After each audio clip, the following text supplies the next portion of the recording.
Hi friends, welcome back to my channel.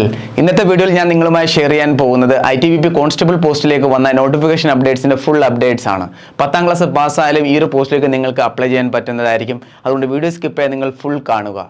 ഈ ഒരു വീഡിയോയിൽ പറയുന്ന എലിജിബിലിറ്റി ക്രൈറ്റീരിയയ്ക്ക് നിങ്ങൾ പെടുന്നുണ്ടെങ്കിൽ ധൈര്യമായിട്ട് നിങ്ങൾക്ക് ഈ ഒരു പോസ്റ്റിലേക്ക് അപ്ലൈ ചെയ്യാൻ പറ്റുന്നതാണ്. വേക്കൻസി നല്ലപോലെ വന്നിട്ടുണ്ട്, വേക്കൻസി കൂടാനുള്ള സാധ്യതയുണ്ട്. അതുകൊണ്ട് വീഡിയോ സ്കിപ്പ് ചെയ്യാതെ നിങ്ങൾ ഫുൾ കാണുക. ലാസ്റ്റ് ഡേറ്റിന് മുന്നേ തന്നെ ഈ ഒരു ഫോം നിങ്ങൾ ഫില്ല് ചെയ്തിരിക്കണം. അപ്പോൾ നമുക്ക് വീഡിയോ സ്റ്റാർട്ട് ചെയ്യാം. വീഡിയോ ഇഷ്ടപ്പെടുകയാണെങ്കിൽ ലൈക്ക് ബട്ടൺ ക്ലിക്ക് ചെയ്യുക. ചാനൽ ഇഷ്ടപ്പെടുകയാണെങ്കിൽ സബ്സ്ക്രൈബ് ചെയ്യാൻ ശേഷം റൈറ്റ് സൈഡിൽ ബെൽ ബട്ടൺ കൂടി ക്ലിക്ക് ചെയ്യുക for more such videos. So sit back, relax, enjoy the video. ഇനി നമുക്ക് നോട്ടിഫിക്കേഷനിൽ പറഞ്ഞിരിക്കുന്ന ഓരോ കാര്യങ്ങളും വളരെ ക്ലിയർ ആയിട്ട് നോക്കാം. ITBPയുടെ ഏതൊക്കെ പോസ്റ്റിലേക്കാണ് ഈ ഒരു നോട്ടിഫിക്കേഷൻ വന്നിരിക്കുന്നതെന്ന് ആദ്യം നമുക്ക് നോക്കാം. ITBPയുടെ കോൺസ്റ്റബിൾ അനിമൽ ട്രാൻസ്പോർട്ട് പോസ്റ്റിലേക്കും കോൺസ്റ്റബിൾ കെനൽമാൻ അതുപോലെ കോൺസ്റ്റബിൾ ഡ്രസ്സർ വെറ്ററിനറി പോസ്റ്റിലേക്കാണ് നോട്ടിഫിക്കേഷൻ വന്നിരിക്കുന്നത്. ഫോം ഫില്ല് ചെയ്യേണ്ട starting date August 12 form filling start ആയിരിക്കുകയാണ്. ഇനി ഞാൻ വീഡിയോയിൽ പറയുന്ന ഒരു എലിജിബിലിറ്റി ക്രൈറ്റീരിയക്കകത്ത് നിങ്ങൾ പെടുന്നുണ്ടെങ്കിൽ പെട്ടെന്ന് തന്നെ നിങ്ങളുടെ ഫോം ഫില്ല് ചെയ്തിരിക്കണം. ലാസ്റ്റ് ഡേറ്റ് എന്ന് പറയുന്നത് September 10 September 10 വരെ നിങ്ങൾക്ക് സമയം ലഭിക്കുന്നതാണ്. ലാസ്റ്റ് ഡേറ്റ് വരെ നിങ്ങൾ ഒരിക്കലും വെയിറ്റ് ചെയ്യരുത്. അതുകൊണ്ട് നേരത്തെ തന്നെ നിങ്ങൾ ഫോം ഫില്ല് ചെയ്തിരിക്കണം. ഇനി നിങ്ങൾ അറിഞ്ഞിരിക്കേണ്ട ടോട്ടൽ വേക്കൻസി പറഞ്ഞാൽ 128 ഇപ്പോൾ അപ്ഡേറ്റ് ചെയ്തിരിക്കുന്നത്. നോട്ടിഫിക്കേഷനിൽ ആൾറെഡി പറഞ്ഞിട്ടുണ്ട് വേക്കൻസി അപ്പ് ആവാനും അതുപോലെ തന്നെ കുറയാനും ചാൻസ് ഉണ്ടെന്ന്. ഒരിക്കലും വേക്കൻസി കുറയത്തില്ല, കൂടത്തതേ ഉള്ളൂ. ഈവൻ വേക്കൻസി അപ്പ് ആവുകയാണെന്നുണ്ടെങ്കിൽ ഡെഫിനറ്റ്ലി അതിൻ്റെ ഒഫീഷ്യൽ നോട്ടിഫിക്കേഷൻ വരുന്നതായിരിക്കും. അത് റിലേറ്റഡ് വീഡിയോസും നമ്മൾ അപ്ലോഡ് ചെയ്യുന്നതായിരിക്കും. അതുകൊണ്ട് വേക്കൻസി ഇത്ര കുറവാണെന്നും പറഞ്ഞാൽ നിങ്ങൾ ഒരിക്കലും അപ്ലൈ ചെയ്യാതിരിക്കരുത്. ഉടനെ തന്നെ നിങ്ങൾ അപ്ലൈ ചെയ്തിരിക്കണം കേട്ടോ കുട്ടികളെ. ഒരിക്കലും വേക്കൻസി അനുസരിച്ച് നിങ്ങൾ ഏതെങ്കിലും ജോബിന് വേണ്ടി ട്രൈ ചെയ്യാനായിട്ട് ഇരിക്കരുത്. വേക്കൻസി 1 ആണെങ്കിൽ നിങ്ങൾ അപ്ലൈ ചെയ്യുക, അതുപോലെ തന്നെ 10 ആണെങ്കിൽ നിങ്ങൾ അപ്ലൈ ചെയ്യാൻ പരമായി നോക്കുക. അതിനുവേണ്ടി നല്ലപോലെ നിങ്ങൾ ഹാർഡ് വർക്ക് ചെയ്യുക. ഇനി അറിയേണ്ടതാണ് age limit. Head constable dresser veterinary and constable kennelman പോസ്റ്റിലേക്ക് ഏജ് ലിമിറ്റ് 18 വയസ്സ് മുതൽ 27 വരെയാണ്. കോൺസ്റ്റബിൾ അനിമൽ ട്രാൻസ്പോർട്ട് പോസ്റ്റിലേക്കുള്ള ഏജ് ലിമിറ്റ് 18 വയസ്സ് മുതൽ 25 വയസ്സ് വരെയാണ്. ഇനി ഞാൻ അങ്ങോട്ട് ഡേറ്റ് കൂടി പറയുന്നതായിരിക്കും. അപ്പോൾ നിങ്ങൾക്ക് വളരെ ക്ലിയർ ആയിട്ട് അറിയാൻ പറ്റുന്നതായിരിക്കും നിങ്ങളുടെ ഏജ് ലിമിറ്റ് ആ ഒരു ക്രൈറ്റീരിയക്കകത്ത് വരുന്നുണ്ട് എന്ന്. ഇനി നിങ്ങൾ അറിഞ്ഞിരിക്കേണ്ടതാണ് education qualification. Head constable dresser veterinary പോസ്റ്റിലേക്ക് നിങ്ങൾ +2 പാസ്സായിരിക്കണം. ഏത് സ്ട്രീമിൽ പഠിച്ച കാൻഡിഡേറ്റ് ആണെങ്കിലും നിങ്ങൾക്ക് അപ്ലൈ ചെയ്യാവുന്നതാണ്. ഇതോടൊപ്പം തന്നെ നിങ്ങൾ അറിഞ്ഞിരിക്കേണ്ട പോയിന്റാണ് ഇത് candidate shall have passed regular para veterinary course. നിങ്ങൾ പാരാ വെറ്ററിനറി കോഴ്സ് പാസ്സായിരിക്കണം. ഇല്ലാന്നുണ്ടെങ്കിൽ diploma or certificate of minimum 1 year duration related to veterinary field related നിങ്ങൾ ഏതെങ്കിലും 1 ഇയർ ഡ്യൂറേഷനുള്ള ഡിപ്ലോമ കൂടി നിങ്ങൾ ചെയ്ത കാൻഡിഡേറ്റ് ആയിരിക്കണം. എന്നാൽ മാത്രമേ നിങ്ങൾക്ക് ഹെഡ് കോൺസ്റ്റബിൾ ഡ്രസ്സർ വെറ്ററിനറി പോസ്റ്റിലേക്ക് അപ്ലൈ ചെയ്യാൻ പറ്റത്തുള്ളൂ. കോൺസ്റ്റബിൾ അനിമൽ ട്രാൻസ്പോർട്ട് പോസ്റ്റിലേക്ക് നിങ്ങൾക്ക് അപ്ലൈ ചെയ്യണമെന്നുണ്ടെങ്കിൽ നിങ്ങളുടെ എഡ്യൂക്കേഷൻ ക്വാളിഫിക്കേഷൻ ആണ് matriculation or equivalent from recognised board. അതേപോലെ കോൺസ്റ്റബിൾ കെനൽമാൻ പോസ്റ്റിലേക്ക് 10th class pass from A recognised board. 10ാം class pass ആണെങ്കിൽ നിങ്ങൾക്ക് ഈ 2 പോസ്റ്റിലേക്ക് നിങ്ങൾക്ക് അപ്ലൈ ചെയ്യാൻ പറ്റുന്നതാണ്. ഇതോടൊപ്പം നിങ്ങൾ അറിയേണ്ട ഇമ്പോർട്ടൻറ്റ് പോയിന്റ് ആണ് cut off date for age and relaxation.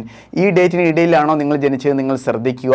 Constable kennelman and dresser veterinary പോസ്റ്റിലേക്കാണെന്നുണ്ടെങ്കിൽ ഏജ് ലിമിറ്റ് എന്ന് പറയുന്നത് 11/9/1997 10/9/2006 ഇടയിൽ ജനിച്ച കാൻഡിഡേറ്റ് ആയിരിക്കണം എങ്കിൽ നിങ്ങൾക്ക് അപ്ലൈ ചെയ്യാവുന്നതാണ്. കോൺസ്റ്റബിൾ അനിമൽ ട്രാൻസ്പോർട്ട് പോസ്റ്റിലേക്കാണെന്നുണ്ടെങ്കിൽ 11/9/1999 10/9/2006 ഇടയിൽ ജനിച്ച കാൻഡിഡേറ്റ് ആയിരിക്കണം എങ്കിൽ നിങ്ങൾക്ക് അപ്ലൈ ചെയ്യാവുന്നതാണ്. ഇതിൻ്റെ ഒഫീഷ്യൽ നോട്ടിഫിക്കേഷൻ നിങ്ങൾക്ക് നമ്മുടെ ടെലിഗ്രാം ഗ്രൂപ്പായ info@andren എന്ന ടെലിഗ്രാം ഗ്രൂപ്പിൽ നിന്ന് ലഭിക്കുന്നതായിരിക്കും. നിങ്ങൾ ഉടനെ തന്നെ അവിടെ ജോയിൻ ചെയ്യുക. പിന്നെ ഈ ഒരു PDF നോട്ടിഫിക്കേഷൻ എടുത്തിട്ട് നിങ്ങൾക്ക് കുറച്ചുകൂടി നിങ്ങൾ റീഡ് ചെയ്യുമ്പോൾ നിങ്ങൾക്ക് ബാക്കി ഡീറ്റെയിൽസ് കൂടി കറക്റ്റായിട്ട് നിങ്ങൾക്ക് അറിയാൻ പറ്റുന്നതാണ് കേട്ടോ കുട്ടികളെ. ഏജ് റിലാക്സേഷൻ നിങ്ങൾ അറിഞ്ഞിരിക്കുക. SC ആൻഡ് ST കാസ്റ്റിലേക്കാണെന്നുണ്ടെങ്കിൽ 5 വർഷത്തെ റിലാക്സേഷൻ ലഭിക്കുന്നതാണ്. OBC കാസ്റ്റിലേക്കാണെങ്കിൽ 3 വർഷത്തെ ഏജ് റിലാക്സേഷൻ ലഭിക്കുന്നതാണ്. നെക്സ്റ്റ് നിങ്ങൾ അറിഞ്ഞിരിക്കുകയാണ് ഫിസിക്കൽ സ്റ്റാൻഡേർഡ് അഥവാ PST, അതായത് നിങ്ങളുടെ ഹൈറ്റ്, വെയ്റ്റ്, ചെസ്റ്റ് എന്നിവ കൂടി നിങ്ങൾ അറിഞ്ഞിരിക്കുക.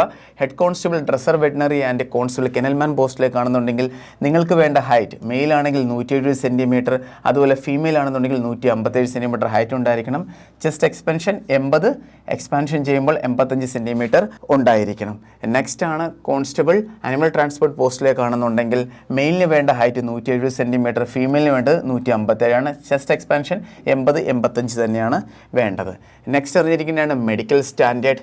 എല്ലാ ഡിഫൻസ് ഫോഴ്സിൻ്റെയും എങ്ങനെയാണോ മെഡിക്കൽ സ്റ്റാൻഡേർഡ് ചെക്ക് ചെയ്യുന്നത് അതേ രീതിയിൽ തന്നെയാണ് ഇവിടെയും മെഡിക്കൽ ചെക്ക് ചെയ്യുന്നത്. ഒരു വ്യത്യാസം തന്നെയില്ല, സെയിം പ്രൊസീജിയർ തന്നെയാണ്. ഇനി നിങ്ങൾ അറിഞ്ഞിരിക്കേണ്ട ഇമ്പോർട്ടൻറ്റ് പോയിൻ്റാണ് സെലക്ഷൻ പ്രോസസ്സ്.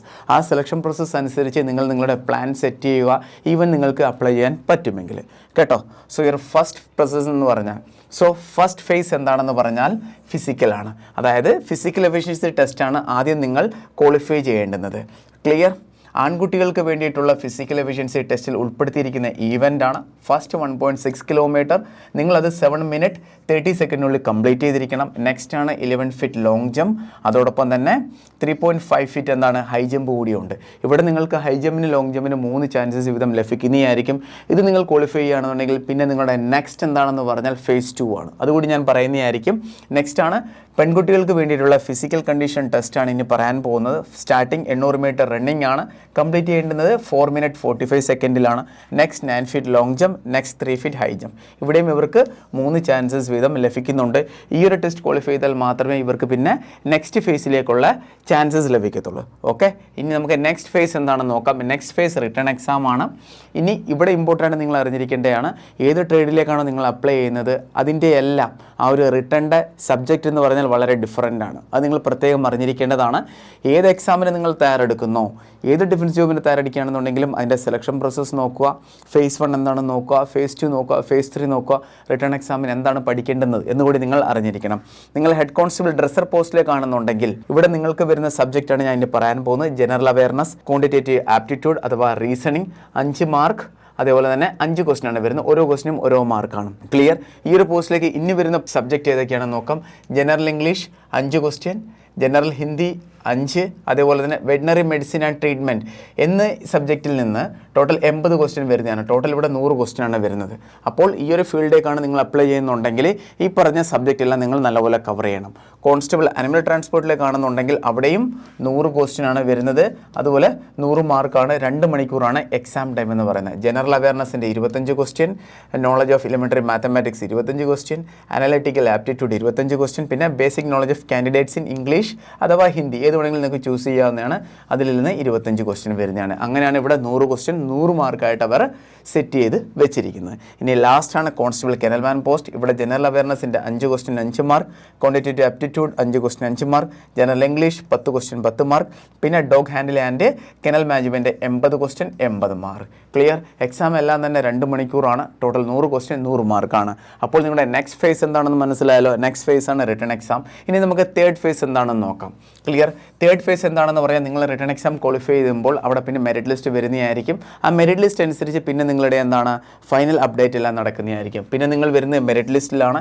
ഈ മെറിറ്റ് ലിസ്റ്റിലും വന്നതിന് ശേഷം പിന്നെ നിങ്ങളുടെ നെക്സ്റ്റ് പ്രോസസ്സ് എന്താണെന്ന് പറഞ്ഞാൽ നെക്സ്റ്റ് പ്രോസസ്സ് ഡോക്യുമെൻറ്റ് വെരിഫിക്കേഷൻ ആണ്. ഈ ഡോക്യുമെൻറ്റ് വെരിഫിക്കേഷൻ ആണ് ഫൈനൽ പ്രോസസ്സ് എന്ന് പറയുന്നത്. ഇവിടെ വന്നു കഴിഞ്ഞാൽ നിങ്ങൾക്ക് ക്ലിയർ ആയിട്ട് പിന്നെ നിങ്ങൾക്ക് ഉറപ്പിക്കാൻ പറ്റുന്നതായിരിക്കും നിങ്ങൾക്ക് ഈ ഒരു ജോബ് ക്ലിയർ ആയെന്ന്. മനസ്സിലായാലോ? ഫസ്റ്റ് ഫേസ്, സെക്കൻഡ് ഫേസ്, അതിനുശേഷം തേർഡ് ഫേസ് എന്ന് പറഞ്ഞാൽ ഫൈനൽ മെറിറ്റ് ലിസ്റ്റ് ആണ്. ആ തേർഡ് ഫേസ് കഴിഞ്ഞിട്ട് പിന്നെയാണ് ഡോക്യുമെൻറ്റ് വെരിഫിക്കേഷൻ വരുന്നത്. ഇത്രയുമാണ് ഈ ഒരു നോട്ടിഫിക്കേഷനിൽ പറഞ്ഞിരിക്കുന്ന അപ്ഡേറ്റ്സ് എല്ലാം തന്നെ. ഈ ഒരു നോട്ടിഫിക്കേഷൻ അപ്ഡേറ്റുമായിട്ട് നിങ്ങൾക്ക് എന്തെങ്കിലും ഡൗട്ട് ഉണ്ടെങ്കിൽ നിങ്ങൾ കമൻറ്റ് ബോക്സിൽ മെൻഷൻ ചെയ്യുക. ഇനിയും ഏതെങ്കിലും ലേറ്റസ്റ്റ് ആയിട്ടുള്ള നോട്ടിഫിക്കേഷൻ അപ്ഡേറ്റ് റിലേറ്റഡ് ഏതെങ്കിലും വീഡിയോസ് നിങ്ങൾ ആഗ്രഹിക്കുന്നുണ്ടെങ്കിൽ കമൻറ്റ് ബോക്സിൽ മെൻഷൻ ചെയ്യുക. അപ്പോൾ നമുക്ക് വേറെ വീഡിയോ ആയിട്ട് ഉടനെ തന്നെ കാണാം. Thank you so much. ജയ് ഹിന്ദ്.